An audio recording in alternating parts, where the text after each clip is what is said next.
after 13 years, if you were still blaming the Labour government, it shows one of two things. Either the Conservative Party can't fix the problems, or the Conservative Party won't fix the problems. Hello and welcome to this edition of the Mainstream Media Podcast, hosted here at Raw News, King's College London's student newspaper. Today we look at the implications of Thursday's autumn statement given by Chancellor Jeremy Hunt. In part 1, we examine our current economic situation, his policy decisions and what this means politically for the Conservatives and for Labour. In part 2, party activists offer their opinion on the latest fiscal plan and key issues of taxation, public spending and our short-lived Trussonomics experiment. I'm Fintan Hogan, comment editor here at Raw, and we hope you enjoyed this episode of Mainstream Media. Fintan, let me avoid the question. Let me avoid the question. Their best politician is a previous president. New blood, which mainly looks like Ed Miliband. Know that doing nothing gets nothing done. Your paleo-conservative prophet. Is democracy under genuine threat in Brazil? Fade away into neoliberal nothingness. Frankly, there's a good chance that he's going to be kicked out of the House of Commons. Hey, back on the gravy train. That's not going to happen. They are actively trying to undermine the democratic decision that was made in 2020. So the economic picture we've had painted in the last few days has been pretty dour, and here to discuss it with me is Ansel. Hi, I'm a staff writer here at Raw. Yeah, thank you for coming along. Ansel approached me on Wednesday and asked to talk about the budget, and we didn't know it was going to be in there at that time, and now we do. So hopefully we can have a look at, well, our conditions economically and some of the policy prescriptions that Hunt has decided to address for us. How did you find it? What was your overall impression of his statement?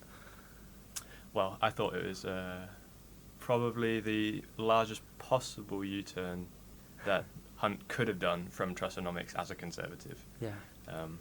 To be fair, Hunt was only tied to Truss through coming in to save her, more or less. But you're right. This is absolutely true, but it's two very different wings of the Conservative Party. Yeah. So I was just going to lay out some of the context of the UK economy to start with. The UK economy is predicted by the Office of Budget Responsibility to go into recession next year. 1.4% contraction is expected. That news came out on Thursday morning just as Hunt was delivering his statement, which was quite the background for it. There's a prediction of a loss of living standards falling to their lowest level since 2014 and 500,000 expected job losses in the UK. This is the fastest fall in living standards for over 6 decades, and it's going to wipe out 8 years of growth, according to the Financial Times.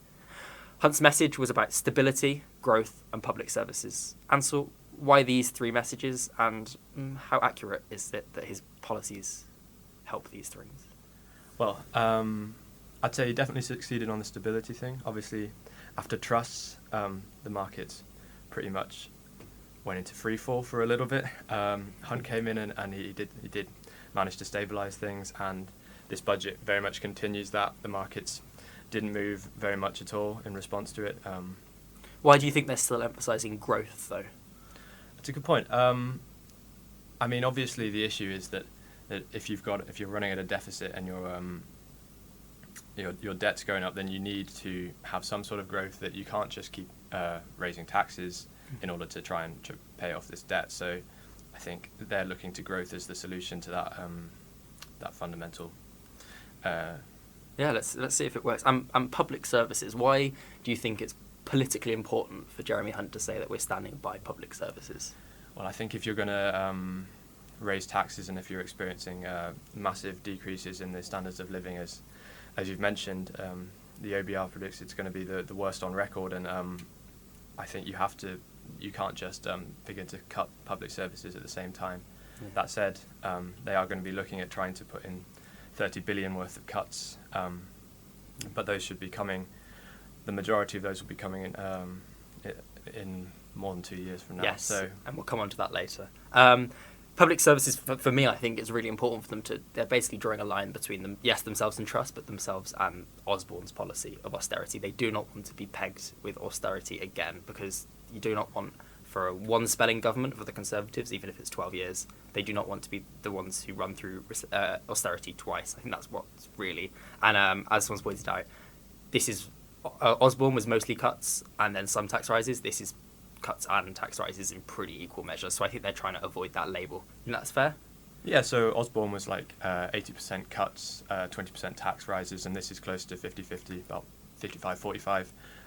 And obviously that does speak to this element of compassion that Hunt was keen to emphasise at the start of his speech. they're compassionate Conservatives. Yeah. Exactly. I'd like to read out some of the summary because we've talked around his statement. I'd like to basically explain what was contained within it. I'll start with the Financial Times' summary of maybe some of the background conditions and the overall outlook of his statement. The Financial Times headline ran, "British households are set for the steepest fall in living standards on record and the highest tax burden since the Second World War, after Jeremy Hunt laid out plans to cut public spending and raise revenue to fill a 55 billion fiscal hole." The Chancellor told a sombre House of Commons that a massive fiscal consolidation, including 30 billion of spending cuts and 25 billion of tax rises, was needed to restore Britain's credibility and tame inflation. In essence, what was proposed in this autumn statement was a freeze in income tax and national insurance thresholds until 2028, which is still 6 years away, i.e. a tax rise in the face of 10.1% inflation, because obviously anyone just below these brackets is now getting pushed into them without actually seeing real incomes rise. The top rate of tax threshold has moved from 150,000 to around 125,000, so that's the 45p rate, which Truss basically wanted to axe completely, now applies to even more people. They cut back on energy bills support, but extra support has been given to those on means-tested benefits, pensioners and the disabled. The annual living wage has been upped by almost £1 an hour to £10.42 from April, and the national minimum wage and pensions also up 10% with inflation predicted to be another over 7% next year. We'll have to see if they decide to up it again. Energy firms have also faced a windfall tax, which has got to 35%, as well as a 45% temporary tax on energy companies for their obviously large windfall. Well, not particularly large windfall, but it's a politically popular move to have a windfall tax on energy companies at the moment. And Hunt claims that this contains 11 billion in increases in spending for the NHS and for schools. So that's the outline. We've said that they've tried to steer themselves away from being labelled as austerity, but is this austerity? I think you have to say, in the end, it is 30 billion in cuts has to be called austerity in some form, but I'd say they can probably get away with calling it austerity light, and they can probably get away with saying that they're trying to put some of the consolidation on the backs of the richest in society, and they're trying to do a different type of austerity where... Yeah, I would agree, but maybe the pushback to that would be, maybe this isn't austerity. He's tried to take a lot of it out of tax rises. Maybe this is something that Labour would be more in favour of. And also, the state has been bloated and expanded by COVID. Is it not just maybe cutting back on some of those excesses? I would say, for sure, the tax rises do leave the Conservatives room for political manoeuvre in order to claim that it's not austerity. But I think in the end, 30 billion in cuts is 30 billion in cuts. You're not going to get around that. How much, you talked about political manoeuvring there, how much room did Hunt really have in this statement? I think it was somewhat limited. Yeah, all the newspapers ahead of the budget were talking about this £55 billion black hole, and he couldn't get around that. The markets weren't going to allow him to get around that, and he had to deal with it one way or the other, and this is the way he's gone with. Yeah, but arguably, could he, I was thinking political manoeuvring, obviously we think about the country and that, but surely the backbenchers aren't going to like this. The Tory backbenchers that supported Truss aren't going to want these kind of tax rises, and we've seen a lot of the Conservative press has pushed back at it. Is there a chance that they've shot themselves in the foot with their own party here?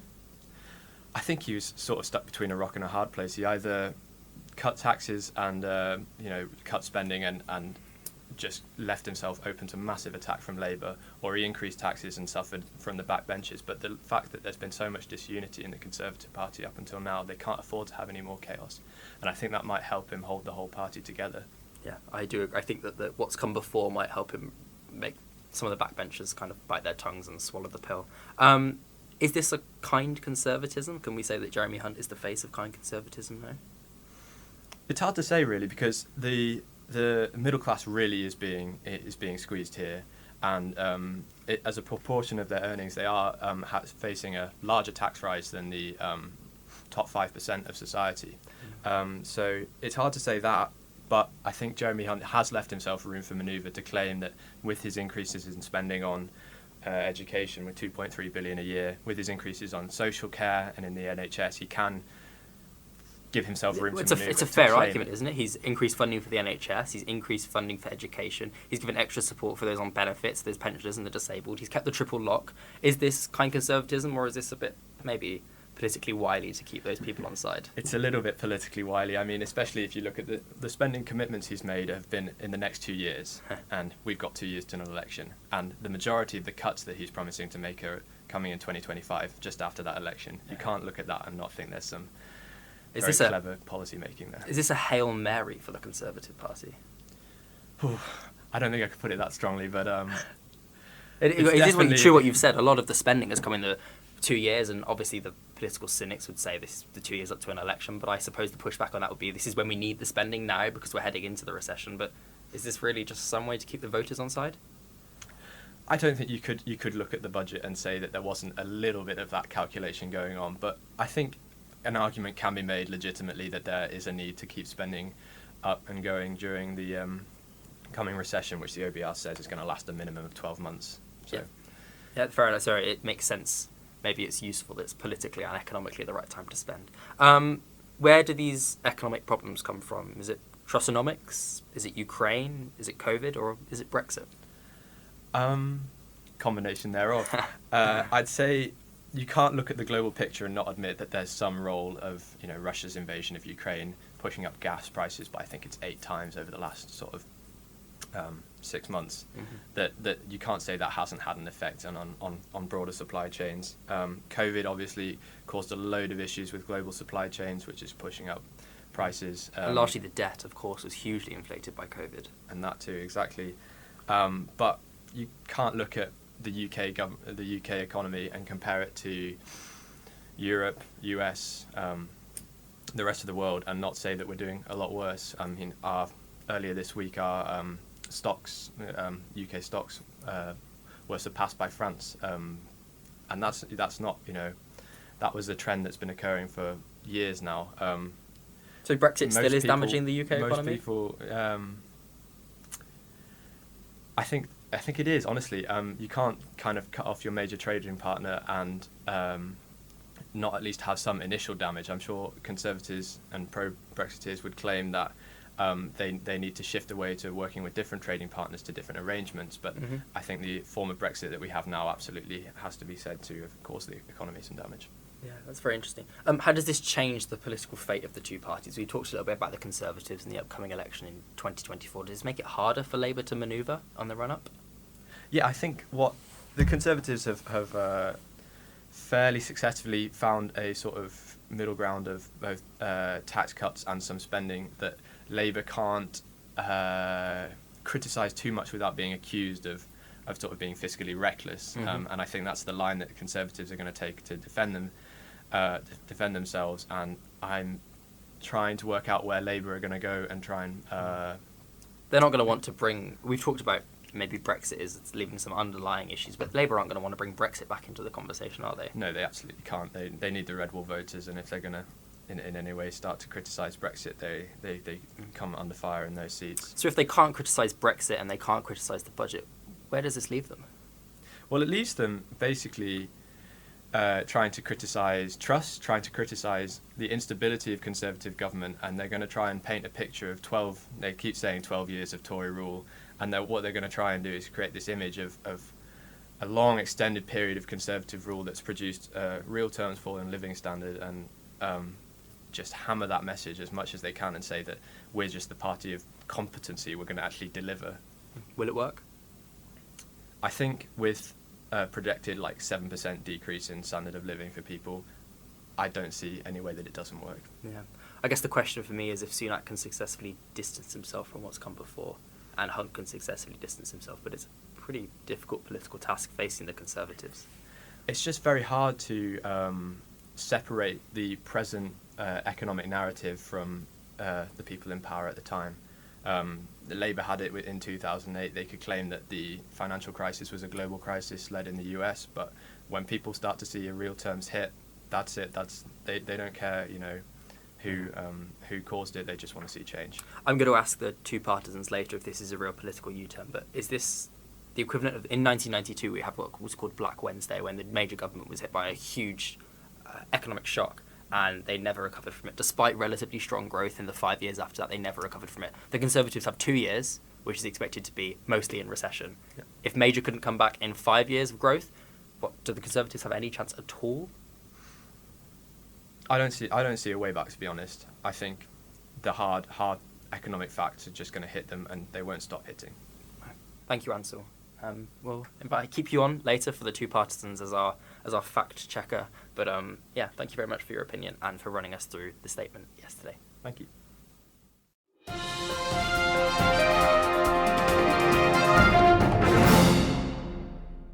It's a pleasure to have on two of our more partisan voices in this second half. Some of you, King's listeners especially, might know them from the political debate, which it was a pleasure for me to attend, and we've managed to get them on for a bit more, perhaps, diversity of thought in this second half about the budget. First, I'd like to welcome Lewis. Lewis, would you introduce yourself and say which side do you fall on? So, hi, my name's Lewis. I'm a second-year politics student, and I am co-chair of the Labour Society here at King's. Perfect. And on maybe the right, we have Isaac. Hi, I'm Isaac Farming, president of King's Tories, and also a second-year politics student. And thank both of you for coming on. It's I understand that it can be easy to avoid these kind of conversations, but I hope that we can conduct this in a maybe a compromising spirit. In the interest of my own moderation of this debate, as again the debate which I just referenced was somewhat feisty at points, but in the interest of my own moderation, I'd like this to be a more cordial disagreement. You don't need to wait for my permission to speak or whatnot, but please wait for the other person to finish a sentence or a point before you chime in, though I understand that you are going to want to reply. By the same token, please don't go on for an excessive amount of time in your points. You would like a right of reply to what the other side would say, so please extend this same courtesy to them. I'm sure both of you will, and I look forward to hearing what both of you have to say. I would like to start for this more opinionated side to ask, actually, Lewis, what would Labour have done differently, or have the Conservatives genuinely made the difficult economic decisions that are necessary? There's 2.3 billion for education and 3.3 billion for the NHS. Really, what more could they have done with this tight fiscal manoeuvring space? I think, first and foremost, it's important to ask, why are we in such an awful economic position? I mean, a couple of weeks ago, Truss managed to blow a 30 billion hole in the British economy. We're not facing, well, I mean, we are facing a difficult time. Obviously, there is Russia, there has been COVID. It is an internationally difficult period of time, but what's important to realise is we've spent 12 years under Conservative government, and this is the result of it. Ansel was right to predict that you would hammer that message, but what would you have done differently if you were announcing your own autumn statement? So where Labour's focus would be primarily is their Conservative left the huge energy profits of energy companies practically untouched. Now, I know they've said that, yes, there's going to be a new windfall tax. However, first and foremost, that was a Labour policy prior to anything that's something the Conservatives viciously pushed back against.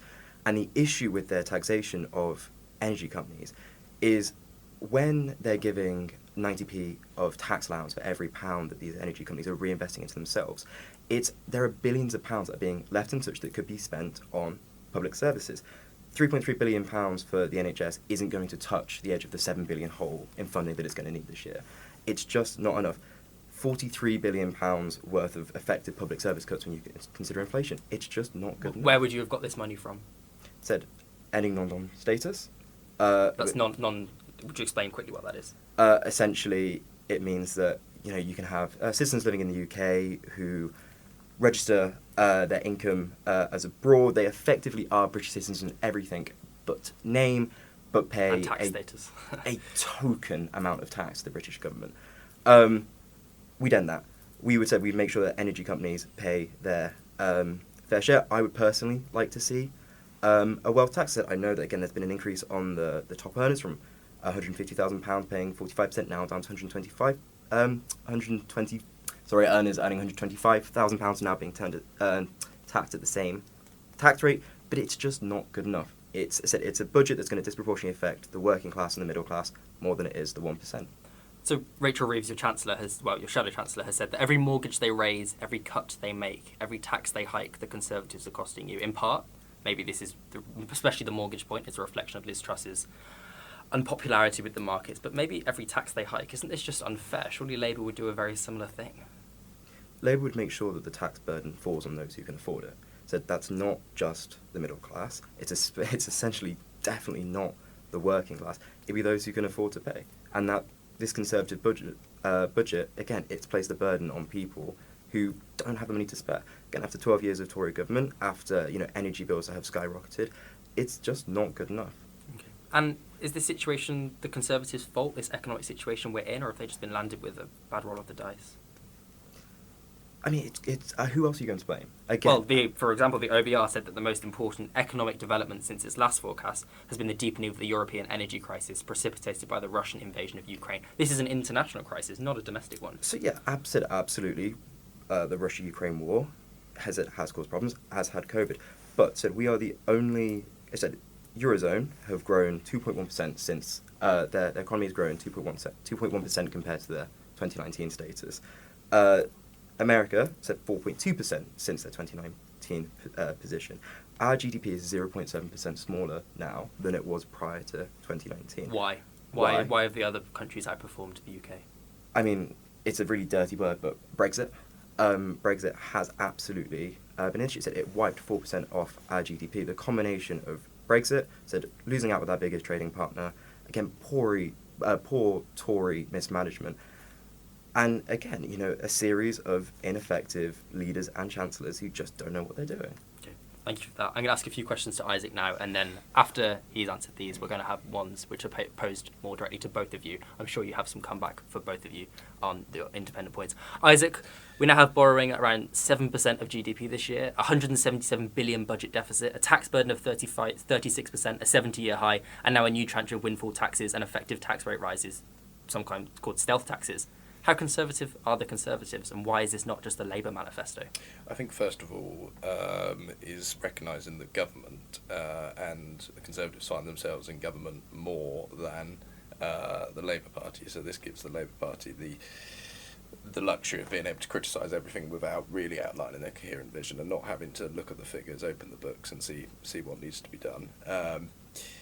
Look, the economic climate meant that people were worried about their mortgage rates, they were worried about interest rates, they were worried about the cost of living. You can't have a government which doesn't reconcile all these countervailing circumstances.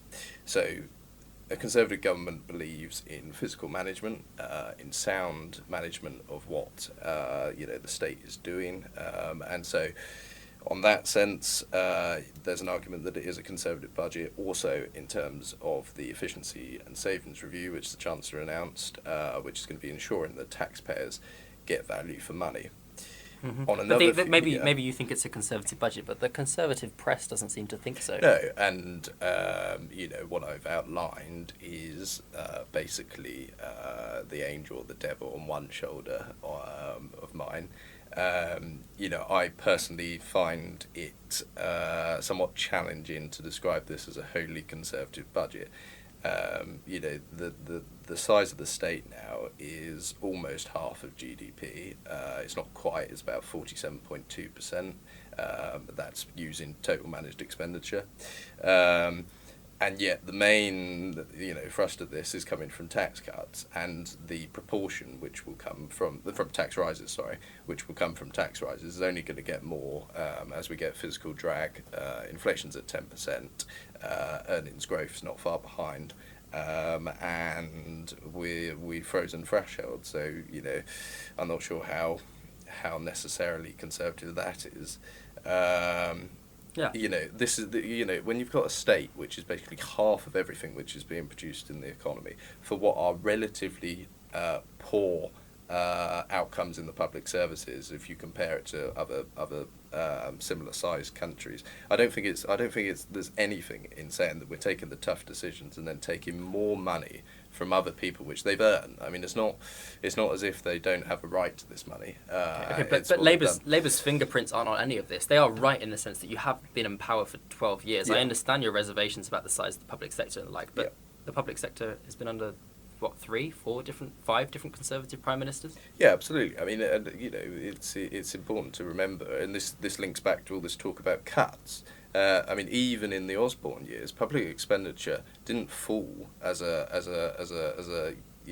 size public expenditure, the increase was slowed. If you look at a chart between 2010 and where we are now, public spending, the trend as a total managed expenditure has only gone one way, and that's up. Does that take inflation into account? I'm not sure of that, actually, I'll be honest there. I would suggest that, especially in recent times, that probably doesn't take inflation into account. But anyway, are the Conservatives not doing what Labour was slated for? Especially in the debate, I noticed, and what seemed like a fairly well-received point was that you said that when Labour left the Treasury, they left a note saying there's no money left. Are the Conservatives not doing exactly the same thing? No, not at all, because we're actually taking the tough decisions, whereas Gordon Brown felt that borrowing should take the strain for everything, which they then subsequently criticised in opposition in the usual double standards, is that, we're not doing exactly the same. Gordon Brown bailed out the banks because of his own failure and the only Labour Party's failure to regulate the financial markets properly. I mean, let's not forget it was a global crisis. Yeah, it was, but let's not forget the closeness that certain the CEO of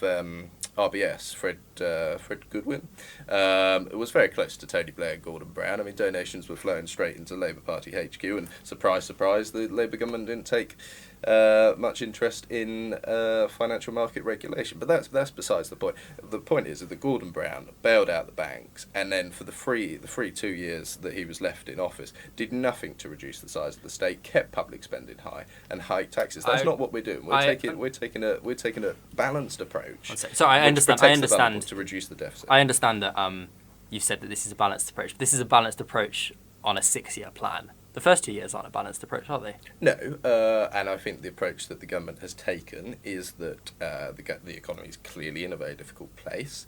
I mean, I don't think we should take as gospel truth the forecasts which have come out.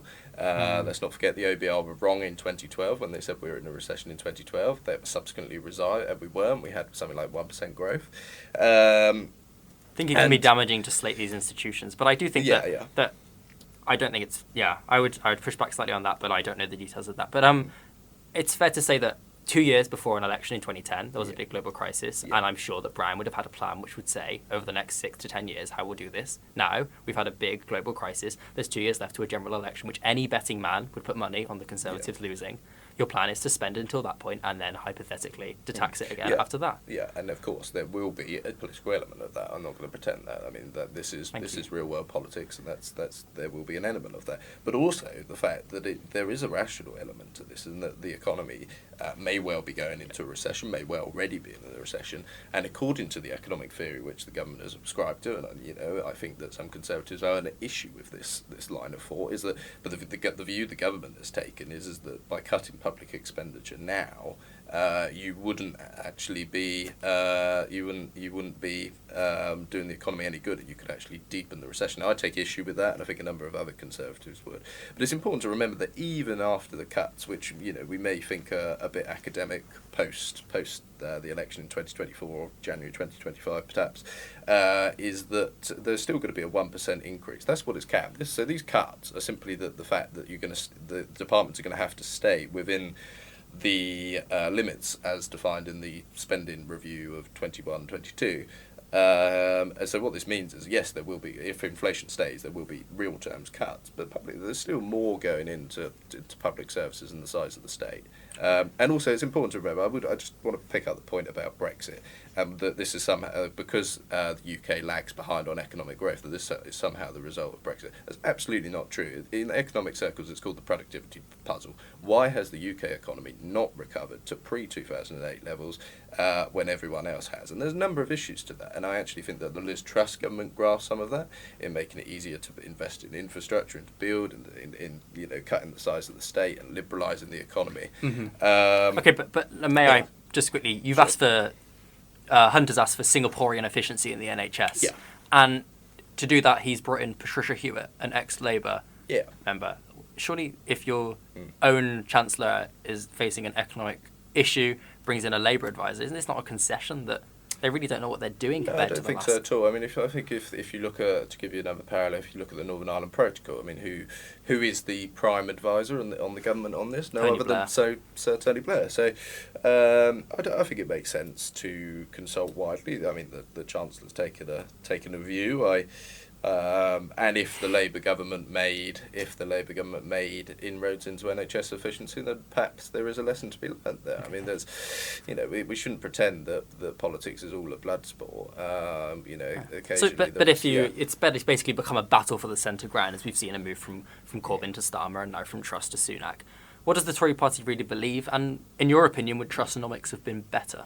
Well, first of all, I mean, I although Keir Starmer's been and the Labour Party have been very successful at portraying themselves as centrist, there still is a commitment to what is occasionally a very left-wing agenda. For example, Sir Keir Starmer has committed to repealing some of Thatcher's trade union legislation. This is going to take us right back to the 1970s when there's people who can't get to work because the RMT are out on strike and all that. But to come actually to your point, Trussonomics is interesting phrase, and I think it's important to look at the general points before looking at how it was executed.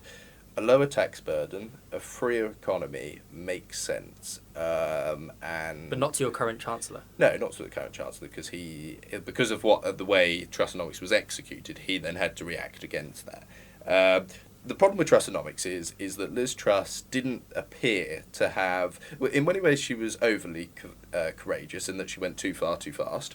You agree?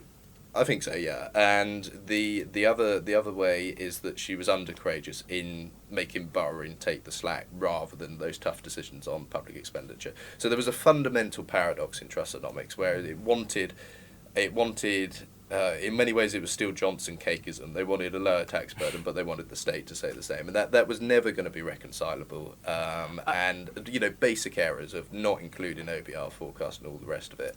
It is always going to undermine confidence. I think anyone could have said that. Okay, thank you very much. One last point before I open it up to general questions for both of you to answer was that you've basically suggested that Liz Truss's ends were correct, but the way she was getting there was mishandled.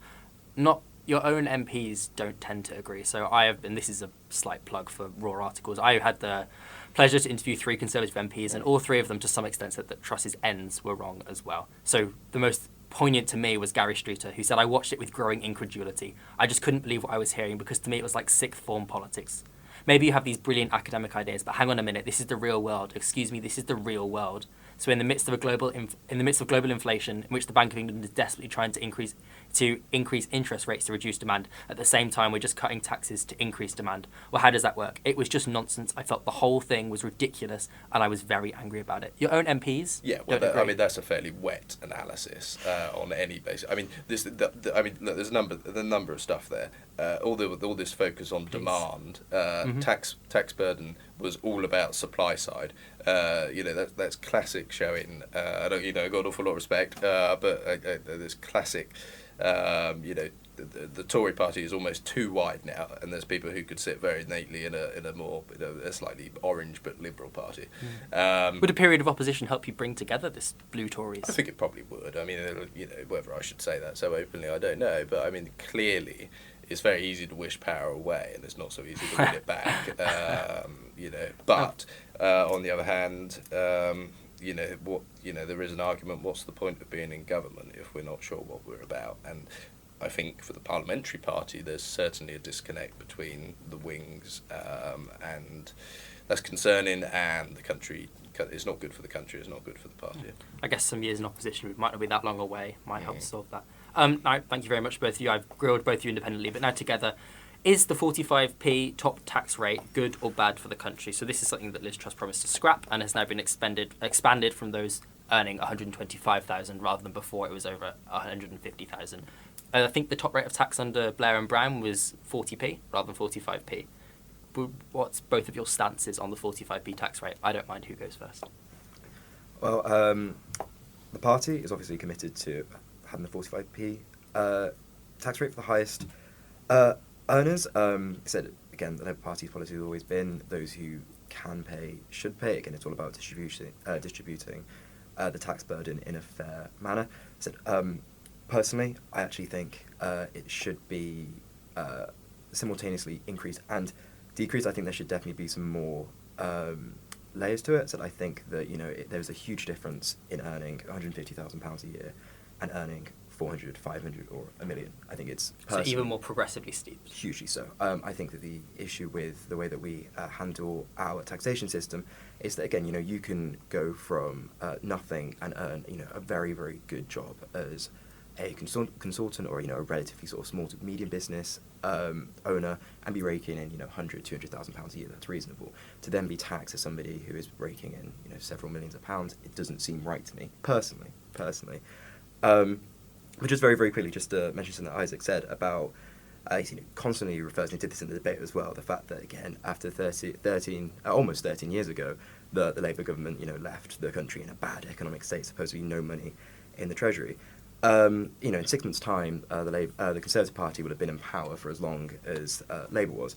After 13 years, if you were still blaming the Labour government, it shows one of two things. Either the Conservative Party can't fix the problems, or the Conservative Party won't fix the problems. Now, I said I'll leave it up to Isaac and the Conservative Party to tell us which one it is, but I think that constantly blaming, yes, it was Labour, said the party of so-called economic responsibility can't fix the economy. Okay, can I first say, Isaac, could you please answer the 45p tax rate, and then I will remind you of the Treasury question. Yeah, no, absolutely.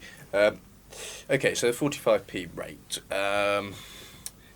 Difficult to say. Personally, I think it is a barrier to international competitiveness. I actually think that's a very interesting point which Lewis just made about the difference between earning a couple of £100,000 and perhaps $1 million. I would say probably that a millionaire's tax burden is already more because you're still paying that 40p rate on that, so you're already paying more tax. So it's important to remember that someone on 150 is still paying less tax than someone on a million. The same proportion. Yeah, absolutely. Yeah. I think that scrapping the 45p rate would have got exactly the globally mobile, the excellent people, and it's also about as much as a signalling thing as much as it is actually about the practical effects. If Britain does not have an overly complex tax system, then that sends a message to business and a highly skilled and highly qualified, globally mobile institutions and individuals, that Britain is the place for them, that it's the right climate, that it's, they can come here, they can use these talents which they've used themselves, which they've developed themselves in one way or another, and so therefore, what claim really does the state have to it in that sense? Sorry, but would you increase, maybe not to the same levels as Labour would you support a progressive taxation, maybe at intervals above £125,000? Maybe should people earning over £1 million pay more than those earning 200,000? Well, I think they already do, to be honest. And I think that millionaires, because they consume more and everything else, they're already paying much more tax. Okay, okay, thank you. Yeah. No money in the Treasury. Can't fix it or won't fix it? No, the fact is that when I was mentioning Gordon Brown, it's not about it's not about blame. It's just simply about you asked a question about was it the same as Gordon Brown? Yeah, as a comparison, as an illustration. There is money in the Treasury, and the budgets which the budget which has been announced, or the autumn statement which has been announced, will increase revenue by a substantial amount. Now, obviously, we've already discussed whether that's the right thing to do or not, but it will increase revenue, and in 2 years' time, regardless of the outcome of that election, the UK deficit will be on a downward trend. And the Britain will be restoring back to some kind of physical discipline, which would be Lewis? I mean, I said, as our Shadow Chancellor pointed out yesterday, said under Labour the economy grew on average 2.1% every single year. Under the Conservative, for the same amount of period of time, almost I think it was 6 months shy, it's been 1.4%. That's that's a difference of 0.7% every single year, and it's hard to not obviously said 2008 financial crisis. We had our own issues as well. It would be unfair to just I said I'm not saying that neither party faced some challenges, but it just appears to be incredibly clear to me that Labour was just better at handling the economy. And again, regardless, I said it's they say history doesn't repeat itself, it certainly does rhyme. It will be interesting that almost certainly either 2024, 2025. It said. I'm hoping for a Labour government, and it does seem to be that we're on track to do so. Sorry, can I quickly comment? Labour is better at running the economy. Labour didn't have to deal with COVID. Labour, be it their fault or not, didn't have to deal with Brexit. But they did have a 2008 financial crisis. But the vast majority of the Labour statistics you're referring to was a period before that. Could I also just say that like that period that succeeded a period of 18 years of Conservative government where we made the supply side reforms, which we failed to do in this current 12-year term we've had. So I'd suggest that where supply side reforms have a general lead time for their full effects of 10 to 15 years, in many ways, and I don't doubt, I think that Tony Blair was actually, ran the economy in a semi-competent manner. I don't think anyone could, really question that. But the fact remains is that in many ways, you will reap. The Labour government was reaping the rewards of seeds that we sown, and that was the supply side reforms which we failed to do, which I would say in this current term of government, which I would say would explain the lower growth that we've had. Okay. I'm sure that Lewis would push back on that, but I think that's a pretty fair place to end with Tony Blair. Planning to run a deficit now and tax it back after the next general election? Facing up to the crisis or passing the buck? Lewis? I mean, I think it's honestly a fantastic bit of political manoeuvring. I think that, again, it's a fantastic opportunity to spend as much as they need to now, and then again wait until the government changes, and then I think it's 26, it's all meant to be due, and start blaming Labour and painting them as a economically irresponsible party for not being able to pay back the money that the Conservative Party spent. As a strategy, I can't knock it. To be fair, I think it's incredibly a good bit of political thinking on the Chancellor's part, but I think that's what it is. And honestly, I think that, or at least I hope that the electorate sees right through it. And ultimately, said I don't think it's really going to matter much. Said presumably, if Labour were to take power, they can easily point to, again, 12 years of Conservative hardship. They can point to the two years of recession we will have probably been in by then, and they can also point to one of the most significant drop in living standards since 1956, I think it is. Yeah, good political position. I won't repeat the question to you because you've already answered it before. You've said basically that is maybe politically opportunistic, but it's also economically what's needed right now, and I'm sure you'd repeat that. And it's important to remember that the tax rises are coming immediately, so people will be feeling this in their pocket before the next election. Yeah, fair enough. Otherwise, we would have just announced it, but before or after the election. Why does the Conservative Party have a mandate for this from the country for this statement? They've consistently changed position since the last election. This is their third different leader. Yeah. How can the Conservative Party offer any sort of massive cuts? No, I think this comes to a wider point which is this slightly perhaps imported, perhaps from America, is this idea that governments need mandates to do specific things. Members of the British public and of the electorate elect a member of Parliament. They elect that member of Parliament to use their judgment. They don't elect them, I think people are mature enough to recognise that a manifesto in 2019, before COVID, before the war in Ukraine, before necessarily all the, we call it COVID supply shocks. I think it's more accurate to say lockdown supply shocks to the global economy. People are mature enough to recognise that circumstances have changed incredibly, and of course it's not good to have chopped and changed prime ministers in the manner that we have. But it's not about MPs using their judgment, is it? It's about MPs deferring to the leader, which the Conservative Party members, the couple of 100,000 of them, pick. Well, no. There's in the specific case, the Prime Minister was elected by MPs alone, and those MPs are using their judgment. The mandate for this is that the Conservative Party has always said that we will run the economy in a competent and sensible way, and we'll make the difficult decisions, and that we will, restore stability. But I really question the need for a mandate on stuff like this. Of course, you have to carry people with you, and if the British people are unhappy with what has happened, and if the Conservatives are unhappy with what's happened, then they will have their opportunity in 2 years' time to deliver their verdict. I fear that verdict for the Conservative Party might not be what people at the top of the party are really hoping for. Lewis, do we need a mandate? I think tying the idea of the budget to the mandate, I think it's a bit of a questionable one, primarily on the grounds that the issue with this government, the budget was always going to be a difficult one, regardless of when it was going to come, because again, we're in a difficult economic time. Did it need to have been severe, and does the burden need to be on who it is? No, so that's a completely different conversation. But the budget was always going to be a difficult one. So I think the issue with this budget isn't mandate. The issue with the Prime Minister who's leading the country is a completely and utterly different question. But I think the budget itself isn't an issue of whether or not the Conservative government has a mandate. Is there a mandate for Rishi Sunak? I mean, so I think that if the Labour Party had flipped through 3 prime ministers as quickly as the Conservatives did, the Daily Mail would be out calling for blood. No, I don't think Rishi had. I don't think he does have a mandate. I don't think he has a mandate at all. However, and this is more my personal opinion, of course, the Labour Party and the Lib Dems and SNP are going to call for a general election because it's the right thing to do, but nothing will be worse than a general election in the next couple of months, because essentially the Conservative Party would be handing Labour a poison chalice. So that the next 2 years are going to be incredibly difficult for the country.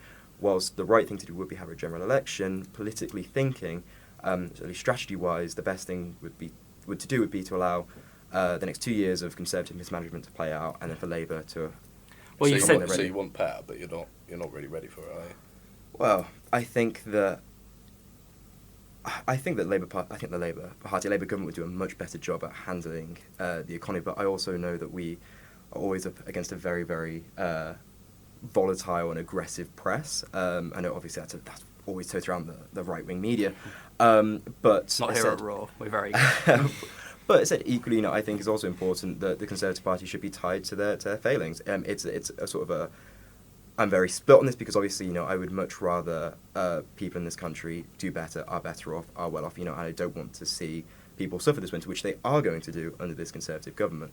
But equally, if Labour is going to empower it needs to be able to point out, right, if we need to make difficult decisions, as you like to go on about, it's clearly due to Conservative mismanagement and not Labour mismanagement. I think it's actually finally time for the sort of people in this country to sort of recognise and realise that actually the Conservatives aren't these fantastic guardians of the economy that they've made themselves out to be for the last 13 years and last 100 years as well. Isaac, if people do start to, in Lewis's words, realise this, can the Tories come back from here, or, as I referenced earlier with Ansel, have they had their 1992 Black Wednesday moment? I think it's interesting. I mean, clearly, I don't recognise the picture which Lewis has painted. I go back to the point is that this idea that the Tory Party is sat in offices in Whitehall and thought, how can we screw the British public, is a load of nonsense. These are all. I don't think that's what Lewis meant. No, no, it was talking about mismanagement, as if there's some willful, dog's dinner instead. But to come back to your point we're simply responding to events, and of course there are parts of, as I've outlined, we've got things wrong, and I've been honest about that. But over this winter, this Conservative government has announced one of the most generous schemes for people, with now, as announced yesterday, additional support for the most vulnerable, the energy price guarantee, which is going to mean that people aren't sat there in houses and properties all over the United Kingdom, thinking, how on earth am I going to eat, or do I put the heat on, anything like Lewis, that. sorry. We've done that. But sorry, Isaac. First of all, it's too little, too late. And I said I've never said the Conservative parties are malicious and would want to make the British public suffer. I think they're incompetent, and that's why the British public is suffering. And also, energy bills are going to hit £3,000 next April. The fact that that a £3,000 cap is going to mean no longer people are going to be worried about feed. No, of course not. People are going to suffer. So people are going to go hungry. People are going to have to choose between eating or feeding themselves. Of course, it absolutely is the case. Yeah, I said it absolutely is the case. And I think that it's important to especially to go to grass, to actually go out, especially outside of London, and to ask people in their own communities what's going on. Slightly, sort of very, very quickly off topic, but said anecdotally in my hometown there's a hope centre. They offer food, sort of canned goods, again, blankets, bits and bobs to the community that needs it. So they've got nurses there for the first time working 50-hour shifts who are then relying on food banks to make sure they get through the winter. In answer to Lewis's point, you expressed some incredulity at the food bank thing, but the government House of Commons Library released a something exactly 1 month ago today that said that food banks are struggling with a surge in demand and a drop in donations. So it is true that places like the Trussell Trust are seeing a hike in demand, just as it's harder for people to donate. But yeah, absolutely. Please carry on.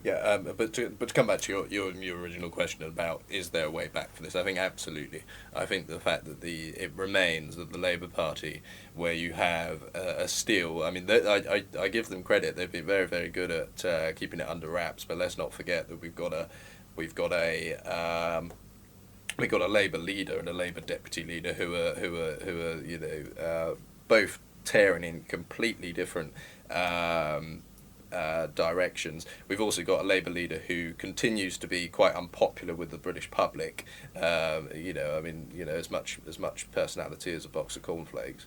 And also, let's not forget that in many cases that shadow cabinet is the same shadow cabinet. I appreciate there's been changes and we've brought in new blood, which mainly looks like Ed Miliband.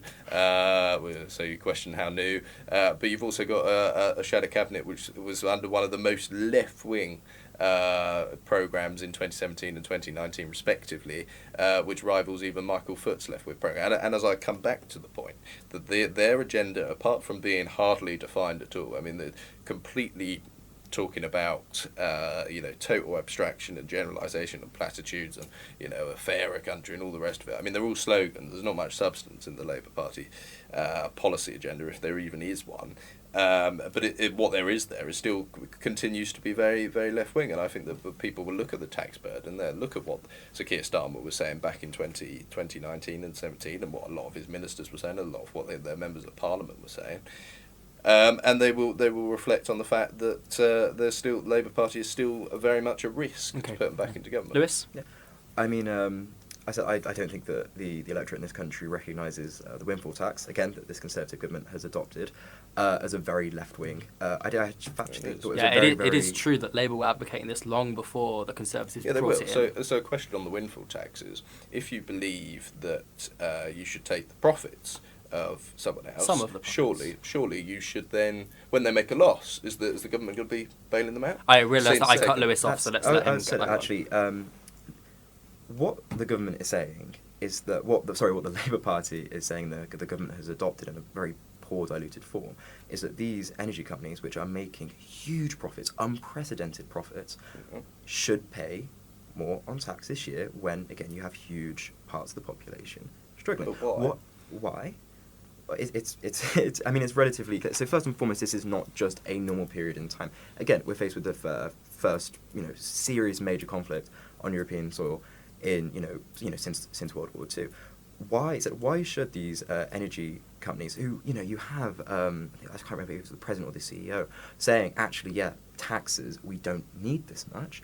We're not talking about tax them at 99%. We want energy companies to pay their fair share so that people in this country, so the most vulnerable parts of our society, all parts of our society in this country, can go through their winter. They can afford to providing these services, in investing in sorting water leaks and everything else. That is their fair share. They take a risk when they do this. It's not as if they just go and cash cow. I mean, over the last 10 years, energy profits have actually been all over the place. And it's only recently that these energy firms have seen their profits go up. But it's important to remember that they are still responsible for those parts of those profits. Yes, I see, but it is now Tory policy to do this too. Yeah, but I still believe it's the wrong policy, and I think that history would judge it to be the wrong policy. Because practically and even philosophically, morally, I don't want to get too into theory here or anything else but like that, but if you are going to take the profits of a company, then you are taking everything beyond that point. I mean, there's the old thing about like you work up until you don't start earning for yourself until you get to 2:00 on a Wednesday afternoon, and then because everything there else has gone to the state. It's the same here. And if you are going to take the profits of energy companies, you're not going to invest so much, and it's going to encourage energy firms to keep their prices high to try and compensate for this and keep these profits high. It's also, but generally, if you're going to take profits, what does that mean on losses? If you're going to say, yeah, I'll take some of that, but now you're not doing so well, and you just walk by on the other side, I just think that's crazy. Lewis, in just a few lines, yeah. So we're not talking hypothetical. We are literally the Labour government. The Labour Party is calling for the energy companies that have made billions of pounds to give up some, not all, but some of those profits to make sure that, again, people in this country don't have to go hungry and cold this winter. It's not crazy. It's not crazy. It's not this huge radical left wing idea. It is genuine. We've spoken about supposed compassionate conservatism. I really struggle to understand how you can defend these companies making billions, in some cases tens of billions of pounds, when again you've got people going hungry. So when you've got people who are not going to be able to feed their kids and heat their homes, it's not parody of what's happening. It's damaging investment, and what does that mean? It means that we're going to be more vulnerable to global shocks in the future. BP, I think, or it might have been Shell, sometime since I was looking at this, have already cancelled the investment in North Sea oil. So what does that mean? It means that we're going to be less independent, less resilient to international shocks. So what does that mean? It means that when global prices go back up again, we're going up to prices. And what has the Labour Party offered? And said an investment in green energy that's, said company-owned states, new jobs, new technology. The private sector's already doing that perfectly well. It's clear that you two disagree a lot. Ansel is still here from the first part. And Ansel, would you have a question that you'd like to ask the two of these? Yeah, I just want to come back to the point about... in the end, over the next few years, it's going to be very difficult for a lot of people. We're looking at like a 7% decrease in real terms of standards of living. And do you think either a Labour government or a Conservative government has any real power to change that for anyone? Yeah, absolutely. I mean, I think, clearly this is still a forecast and things can change. The markets now have confidence in the government. That in itself will boost business confidence. So there's still the prospect that we will see higher investment and job growth continuing. And of course the government has power to do. There's a lot which can still be done. Jeremy Hunt, I was very pleased to see, has still protected investment zones. They're going to be slightly refined, but I'm still confident that we're going to see investment zones. So the picture is undoubtedly, looking at forecast and where we are at the moment, is that somewhat bleak. But who in 2019 thought that we were going to have a war in Ukraine and COVID? And we're now in the same period to the next election. Anything can change, things we can't even imagine.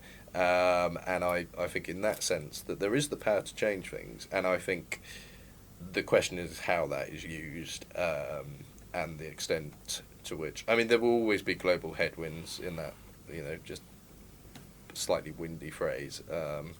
But I think governments continue to have power and they continue to be able to make a difference. Lewis? I mean, first and foremost, said regardless of job growth, said currently we have the lowest unemployment rate since 1974. We've actually got an issue with filling jobs. So I said we can grow jobs till the cows come home, but if we don't have the workforce to actually fill them, it's redundant. I mean, furthermore, actually, we're also expected to see 500,000 more people unemployed in the next couple of years following this trajectory.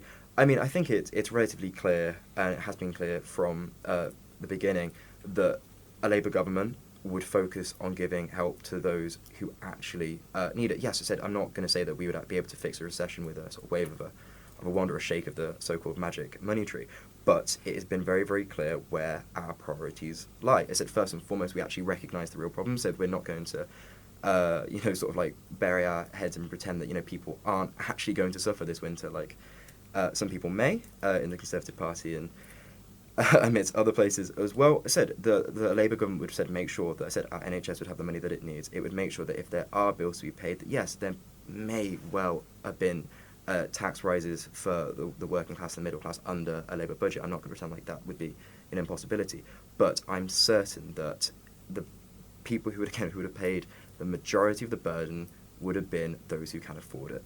And I just do not believe that that is what this Conservative budget has done. I don't think it's what this Conservative government is going to do. Okay, thank you. My last question for both of you is, cynically and politically, what policy position do you hope that the other side does not take before the next general election? What would be really damaging for Labour and what would be really damaging for the Conservatives if the other side did it? Isaac? Yeah, I think it'd be very damaging if the Labour Party came out and said that they were going to cut the basic rate of tax. I think that could potentially do us a lot of damage if we didn't have a counter to it. Lewis? So you're gonna have to give me a minute. I think at this point, there's very little the Conservative government could come out. I mean, maybe if they were to announce that they found like a magic money tree. Or either a magic money, or they basically found the modern equivalent of like the North Sea oil deposits again, or if they managed to pull something like that. But without sounding too arrogant, because I said I believe absolutely nothing is set in stone. I believe you're completely right. I said 2 years ago, who would have seen what the last 2 years have brought? But I genuinely don't think that other than fixing the economy, which I don't believe they can do, and I don't believe they can do with these policies, there's anything the Conservative government could do to change it around. Okay. So short of a rabbit out of a hat, let's see Labour in 2024. Thank you all for coming, and thank you, Ansel, again, for us in the first half. Thank you. Thank you.